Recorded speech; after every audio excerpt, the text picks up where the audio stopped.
namanya gelang, pakai cincin, pakai batu batu ake ya, dengan diyakini sebagai jimat ya. Ini batu bertuah ya. Banyak orang sudah jualan batu bertuah. Kalau ada bertuahnya jadi mahal. Kalau ada burung hantu datang, oh ini kayaknya ada yang mati. Dia langsung menyebab seakan-akan burung hantu ini penyebab apa? Kematian. Kalau dia berjalan ada ular lewat, wah ini bahaya. Dia pulang, mundur. Kalau dia mau keluar rumah, tahu-tahu ada burung merpati beol kena bahunya, waduh ini bahaya. Enggak jadi keluar rumah.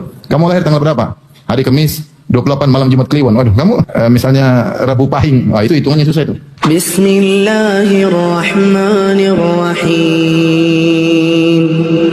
Dan di antara doa ulkar, kalau kita dalam kondisi sulit kita mengatakan, Ya Hayyu Ya Qayyum bi rahmatika astaghits fa aslih li sya'ni kullah wa la takilni ila nafsi tarfata ain. Di akhir doa kita mengatakan fa aslih li sya'ni kullah, yaitu ya Allah, bereskanlah segala urusanku. Luruskanlah segala urusanku. Wala takilni nafsi tarfata ain, dan jangan kau serahkan diriku, bertawakal kepada diriku sendiri meskipun hanya sekejap mata. Yaitu jangan sampai seorang bersandar kepada dirinya, senantiasa bersandar kepada Allah. Jadi antara kehinaan jika seorang berlepas diri dari Allah dan bersandar kepada makhluk. Kita melakukan sebab, tapi hati kita bertawakal kepada siapa? Allah Subhanahu wa taala. Nah, ini adalah puncak dari tauhid, dan kebanyakan syirik yang terjadi berlawanan dengan tawakal. Contoh di antara syirik adalah memakai jimat. Seorang bersandar kepada sesuatu yang bukan sebab. Man ta'allaqa syai'an faqad asyrak. Kata Nabi sallallahu alaihi wasallam, siapa yang pakai jimat maka dia telah berbuat apa? Kesyirikan. Tidak syar'i kita pakai. Ya. Sampai Rasulullah SAW pernah melihat seorang pakai tali di lengannya. Rasulullah SAW mengatakan, "Inzi'ha." Mahadi, ini apa kau pakai? Kata dia, "Minal wahina." Aku pakai karena ada penyakit yang buat lemah. Untuk menolak atau karena sudah kena sakit supaya bisa berkurang. Kata Rasulullah SAW, "Inzi'ha fa innaha la taziduka ila wahnan." Lepas itu. Sungguhnya ini jimat tidak menambah kepada dirimu kecuali semakin lemah. Fa innaka law mita wa hiya 'alaik ma aflahta abadan. Kalau kau meninggal sementara kau masih pakai jimat itu, kau tidak akan beruntung selama-lamanya. Jimat. Kenapa jimat dianggap besar di sisi Nabi sallallahu alaihi wasallam? Padahal apa sih? Apa masalahnya pakai kalung pakai gelang, pakai cincin, pakai batu batu ake ya. Dengan diyakini sebagai jimat ya. Ini batu bertuah ya. Banyak orang sudah jualan batu bertuah. Kalau ada bertuahnya jadi mahal. Supaya menjaga inilah macam menjaga itulah. Kenapa dianggap besar bagi Nabi? Karena ini ya sangat rentan merusak tauhid seseorang. Di mana seorang bersandar kepada jimat tersebut bukan kepada Allah. Makanya Nabi SAW bersabda, "Man ta'allaqa syai'an wukila ilaihi." Siapa yang memakai sesuatu, menggantungkan sesuatu, dibuat dia bersandar kepada sesuatu tersebut. Ini kenyataan yang ada. Orang udah pakai jimat dia pede. Pedenya karena jimatnya. Dia main judi, kalau tidak bawa jimat dia takut kalah. Jimat ketinggalan, balik dulu ambil jimat, main judi biar menang. Mau jualan, kalau jimatnya ketinggalan dia takut nggak laku, dia pulang lagi ambil jimat. Sampai sebagian orang mau jihad pakai jimat. Mau jihad kenapa? Kalau saya pakai jimat nanti, kalau nggak pakai jimat nanti mati syahid. Terus kalau nggak pakai jimat nggak mati syahid. Dia sama yang berjihad dia tidak mau ketinggalan apa? Jimatnya. Ini benar-benar hatinya bertawakal kepada jimat tersebut. Dan dibuat seperti itu. Dia bertawakal kepada jimat tersebut. Lihatlah orang yang pergi ke dukun, bagaimana hatinya dibuat bertawakal sama dukun. Dia itu tidak.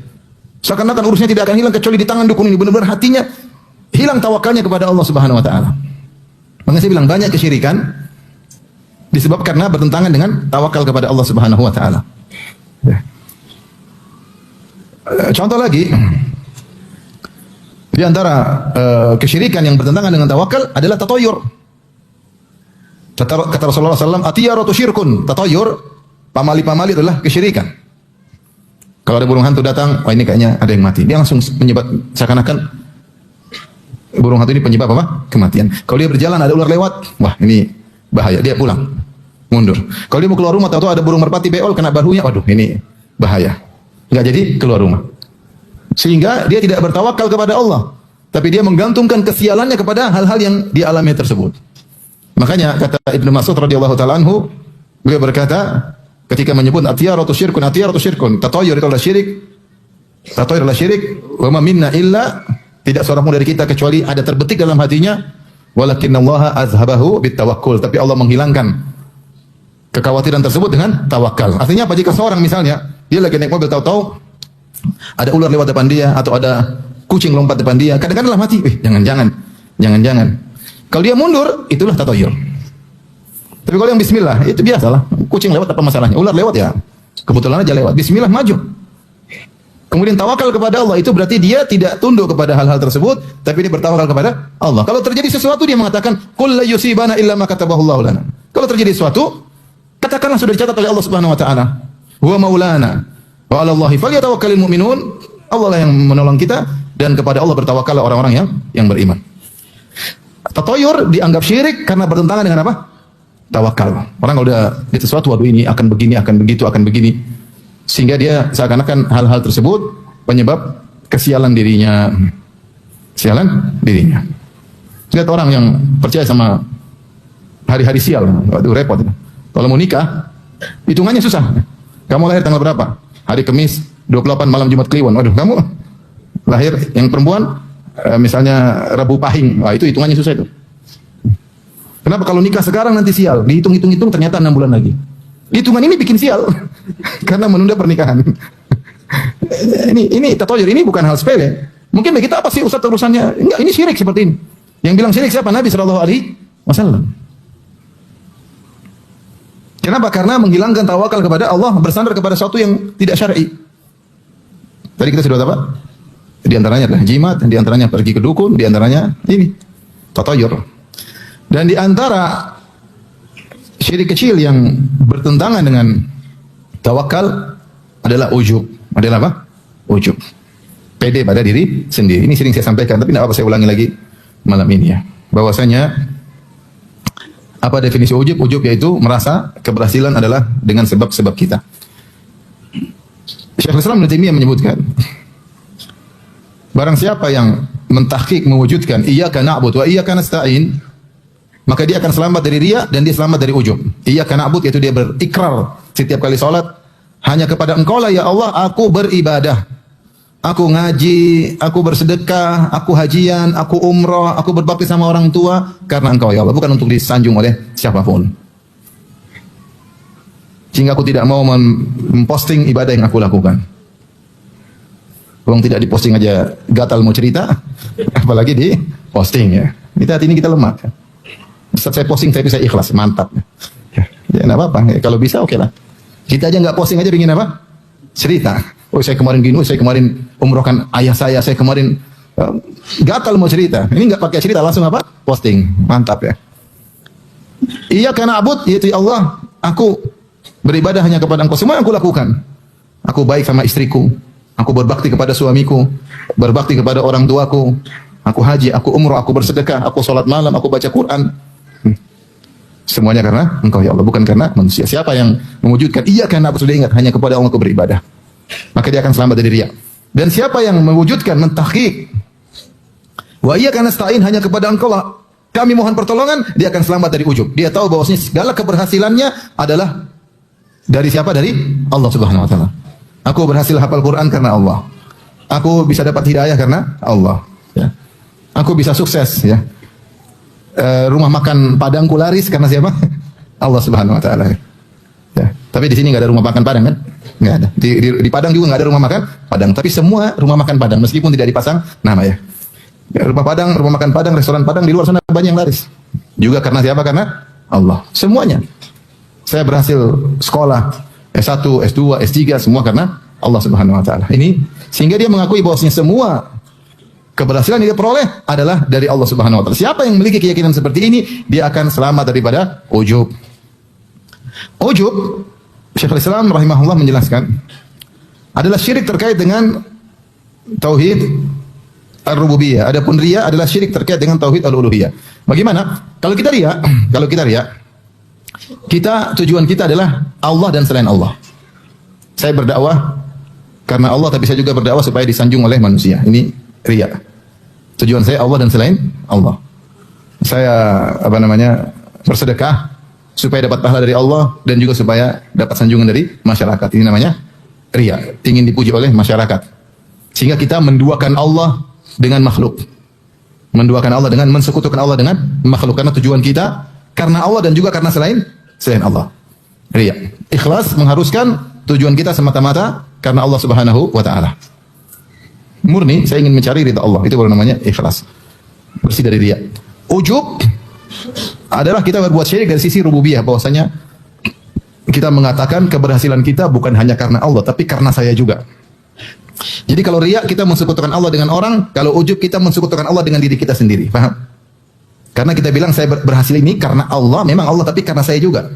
Karena saya cerdas, karena saya berusaha, karena saya banyak pengalaman, karena saya lulusan S3, karena ini, karena ini.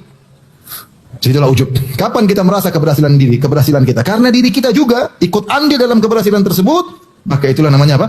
Ujub. Yang ini syirik dari sisi tujuan, yang ini syirik dari sisi sebab keberhasilan. Kalau riya mensekutukan Allah dengan orang lain, kalau ujub mensekutukan Allah dengan diri sendiri. Waspada ini. Ya. Orang kalau sudah ujub, dia susah bersyukur, dia sombong, dia angkuh, karena dia merasa dirinya apa? Hebat. Dia lupa seluruh kehebatan itu siapa yang kasih? Allah. Saya sering sampaikan. Jangan kamu bilang kamu kaya karena kamu pintar. Banyak orang yang pintar enggak kaya. Saya punya teman, bos, anak buahnya yang dulu ranking-ranking di kelasnya, anak buahnya kali sama aja. Tidak ada yang pintar hebat, tapi tidak semua demikian. Ada orang nggak sekolah, nggak bisa hitung, tapi bos ada. Kalau gitu nggak usah sekolah, bukan begitu maksudnya. Maksudnya kamu kalau berhasil jangan bilang karena saya. Ya. Ini bilang saya berhasil karena saya punya pengalaman dari nol sampai saya berhasil. Kita bilang banyak orang punya pengalaman seabrek-abrek tidak berhasil. Kapan kita merasa keberhasilan kita? Karena andil kita, inilah namanya ujub. Kita bilang sebab ada. Alhamdulillah Allah berikan saya kemudahan. Alhamdulillah Allah berikan saya kecerdasan. Alhamdulillah Allah berikan saya sehingga saya bisa berhasil. Bukan bilang dulu saya begini. Itu ini kalimat-kalimat ujub, dan ini adalah syirik kecil. Dan ini sering kita lakukan. Baik kita sadari maupun tidak kita sadari. Allah Maha tahu dengan niat kita. Kapan kita berbicara kepada orang lain menunjukkan berhasil karena saya, itulah apa? Itulah ujub. Oleh karenanya, kejadian yang luar biasa, Allah ingin beri pelajaran kepada para sahabat agar mereka benar-benar bersandar kepada Allah, jangan bersandar kepada kemampuan mereka. Para sahabat jago-jago, hebat-hebat, soleh-soleh. Mereka pernah gagal di awal peperangan perang Hunain. Sebabnya mereka gagal kenapa? Karena penyakit ujub. Allah sebutin dalam surat At-Taubah, kata Allah Subhanahu wa taala, "Laqad nasarakumullahu fi mawatin katsira wa yawma Hunainin id a'jabatkum kathratukum falam tughni ankum syai'an wa dhaqat 'alaykumul ardu bima rahubat thumma wallaytum mudbirin. Thumma anzalallahu sakinatahu 'ala rasulihi wa 'alal mu'minin wa anzala junudan lam tarawha wa 'adzaba alladziina kafaru." Kata Allah Subhanahu wa taala, sungguh kami telah menolong kalian dalam banyak peperangan, perang Badar, perang Uhud, perang Khandaq. Wa yauma Hunainin, ketika perang Hunain, id a'jabatkum kathratukum, kalian bangga ujub dengan jumlah kalian yang banyak. Falam tughni ankum syai'a, ternyata jumlah yang banyak tersebut tidak memberikan faedah sama sekali kepada kalian. Wa dhaqat 'alaikumul ardu bima rahubat, kalian merasa bumi yang luas terasa sempit bagi kalian. Tsumma wallaytum mudbirin, kemudian kalian kabur. Buktinya kalian kabur. Tsumma anzalallahu sakinatahu, kemudian Allah berikan ketenangan kepada Nabi. Kisah perang Hunain sederhana. Nabi sallallahu alaihi wasallam ketika menaklukkan kota Mekah, Rasulullah SAW membawa 10.000 pasukan. Dan Rasulullah SAW masuk kota Mekah dengan penuh tawadhu. Bahkan dalam sebagian riwayat disebutkan Nabi menundukkan kepalanya sampai-sampai jenggotnya mengenai pelananya. Saking bukan masuk kota Mekah dengan gagah dan bangga gini, enggak. Tidak mengatakan, Quraisy, 8 tahun yang lalu kalian usir-usir saya. Sekarang siapa yang tukang usir-usir sini. Enggak. Rasulullah SAW diusir dari kota Mekah 8 tahun yang lalu sehingga beliau harus berhijrah. Terpaksa berhijrah. Sahabat harus berhijrah. 8 tahun kemudian Rasulullah SAW menyerang kota Mekah dengan bawa 10.000 pasukan. Orang Quraisy ketakutan.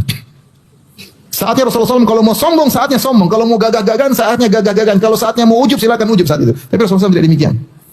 Justru Rasulullah SAW kemudian masuk kota Mekah dengan pasukan yang banyak. Kalau dia mau menumpahkan darah, semua akan ditumpahkan darahnya. Quraisy lagi ketakutan, kocar-kacir lari.